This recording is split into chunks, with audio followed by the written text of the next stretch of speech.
दोस्तों बहुत ही important information आई है। न्यूयॉर्क डीएमवी ने 2026 से लाइसेंस सस्पेंशन के रूल्स चेंज कर दिए हैं। तो उन नए रूल्स में क्या चेंज आया, चलो आज मैं आपको बताती हूँ। बट उससे पहले थोड़ा सा 2025 तक के अभी तक जो रूल्स चल रहे थे उनको भी थोड़ा सा बता देती हूँ। तो क्या होता है ना, न्यूयॉर्क में जब भी आप ट्रैफिक वायलेशन करते हो, like speeding, phone use, red light या फिर रेकलेस ड्राइविंग, तो क्या होता है ना, आपके लाइसेंस पर पॉइंट्स लगते हैं। जितने ज्यादा पॉइंट्स लगते हैं उतना लाइसेंस सस्पेंशन का रिस्क ज्यादा होता है। हर वायलेशन का अपना स्कोर होता है। तो अभी तक क्या होता है, 2025 तक 18 महीने में अगर आपको 11 पॉइंट्स मिल जाते हैं तो आपका जो लाइसेंस है उसको सस्पेंड कर दिया जाता है। पर दोस्तों 2025 तक आपको एक ऑप्शन दिया जाता था, अगर आप डिफेंस ड्राइविंग का कोर्स करते हो, ऑनलाइन करते हो या इन पर्सन कोर्स लेते हो, तो आपको 4 पॉइंट्स का क्रेडिट दे दिया जाता था। मान लो आपके 11 पॉइंट्स आ गए 18 महीने के अंदर, तो आप अगर ये कोर्स करते हो तो 11 में से 4 माइनस कर दो तो 7 पॉइंट।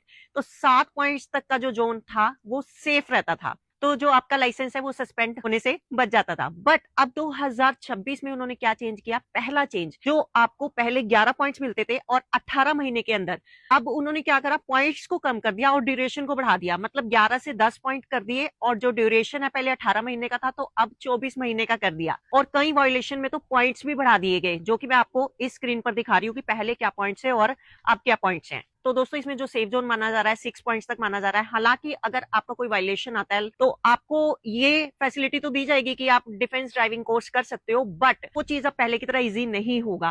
डीएमवी ने बहुत ज्यादा स्ट्रिक्ट एक्शन लिए। अगर आपका वायलेशन सीरियस है फिर आप कोर्स भी कर लो तो आपको वो 4 पॉइंट्स का क्रेडिट नहीं देंगे। तो दोस्तों इस केस में अब लाइसेंस सस्पेंशन का खतरा बहुत ज्यादा रहने वाला है। तो एक छोटे से एग्जांपल के साथ समझाती हूँ। तो देखिए, अगर आप पहले वायलेशन करते थे, लाइक आपका वायलेशन है कि आप फोन यूज कर रहे हो plus failure to yield the pedestrian, ये वायलेशन है सपोज आपका। तो पहले जो सेल फोन यूज करते थे उसके जो पॉइंट्स होते थे 5 पॉइंट्स मिलते थे और फेलियर टू यील्ड पेडेस्ट्रियन के 3 पॉइंट्स मिलते थे। तो टोटल पॉइंट कितने हो गए, 8। तो 8 पॉइंट्स अगर आपको 18 महीने में मिल गए तो आपने डिफेंस ड्राइविंग का कोर्स कर लिया, तो आपको 4 पॉइंट्स का क्रेडिट मिल गया। तो 8 minus 4 which is equal to 4। तो मतलब आप सेफ जोन में आ गए, क्योंकि पहले जो सेफ जोन होता था 7 पॉइंट्स का होता था। बट अगर अब आप ये सेम वायलेशन करते हो तो इन वायलेशन में पॉइंट्स बढ़ा दिए गए हैं। तो जैसे सेल फोन यूज कर रहे हैं अब 2026 में, तो उसके जो पॉइंट्स हैं 6 पॉइंट्स कर दिए गए हैं और जो फेलियर टू यील्ड पेडेस्ट्रियन है उसके जो पॉइंट्स हैं उसके 5 पॉइंट्स कर दिए गए। तो 6 + 5 11। तो ऑलरेडी लिमिट तो एक्सीड हो गई, क्योंकि टोटल पॉइंट जो है वो 10 है।